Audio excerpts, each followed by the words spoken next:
WWE Fastlane just finished, and I'm gonna be real with you guys. The pay-per-view wasn't for me. I did not love what I saw. Don't get me wrong, there was some good matches on the show, and overall, there was nothing really wrong with it. But in terms of the pay-per-views or the PLEs that WWE's been putting on since Triple H took over, this one was kind of meh.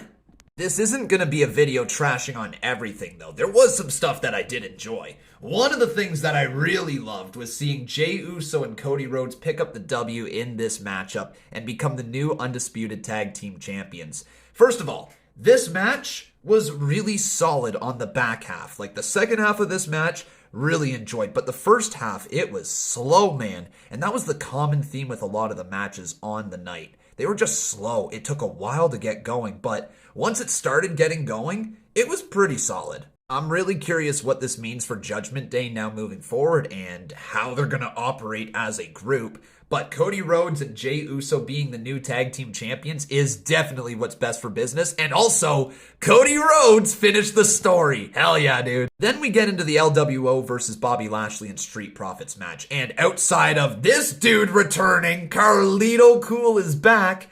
I thought the match was very bland. I didn't really like this one. It felt slower than the first one. It felt like we were just waiting for the moment, and it was really weird having Carlito come out in the middle of the match as opposed to at the start where everybody was ready to see Carlito.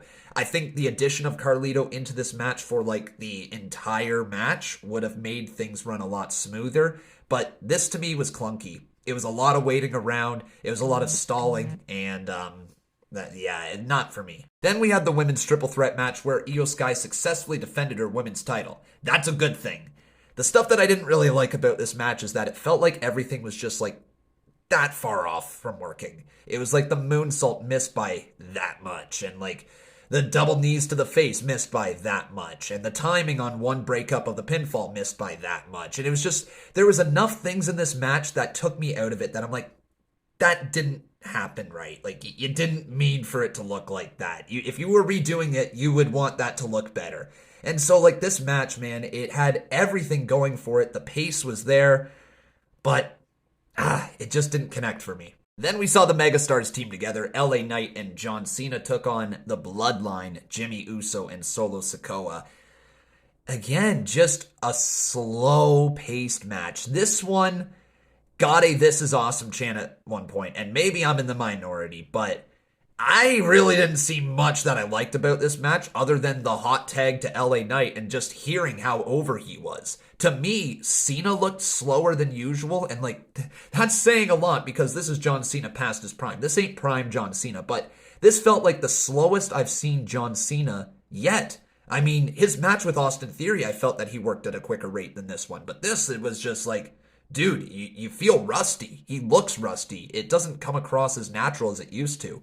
However, it's just, I'm not going to like every match. Clearly, I'm just kind of harping on this show. Because the moment itself, LA Knight and Cena standing together, LA Knight raising John Cena's hand, all of that was awesome. The hot tag for LA Knight was awesome. The sympathy Cena garnered was awesome. But like the actual match itself, I didn't really like it. But then there's the main event, and let's end this thing on a good note because I loved this. This last man standing match between Seth Rollins and Shinsuke Nakamura might be one of my favorite last man standing matches ever. Like, it was brutal. It was tough to watch in the best of ways, and Rollins came out looking like a badass. How was the dude walking after that many chair shots to the back? After that many targeted attacks to the back? How was Rollins able to make the count of I don't understand. How did you get up at 10? Now, if there's one minor complaint with this match is that it was the end of the show, and the camera just kind of ended on Seth Rollins. There was no cliffhanger. There was no tease for what's to come. There was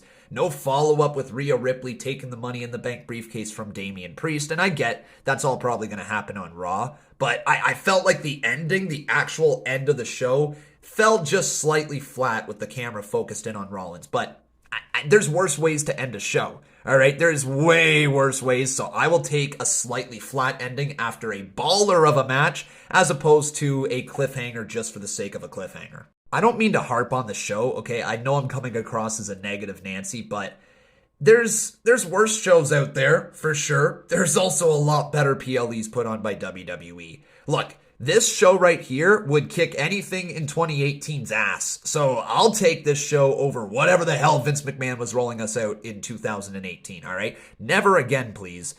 But it doesn't mean I loved everything on the show. It doesn't mean I hated everything on the show. It falls somewhere in the middle. And that's why my rating tonight is going to be a 7.5 out of 10. Again, I've seen a lot better PLEs. I've also seen a lot worse. So this was in the middle for me. My favorite moment of the night was the main event with Seth Rollins and Shinsuke Nakamura in the Last Man Standing match. And then, of course, it was Cody Rhodes and Jey Uso winning the tag team titles at the start of the show. That popped me and got me excited for the night. But what did you guys think of the show? What did you think of Fastlane? Let me know in the comments. And yeah, another PLE, another one done.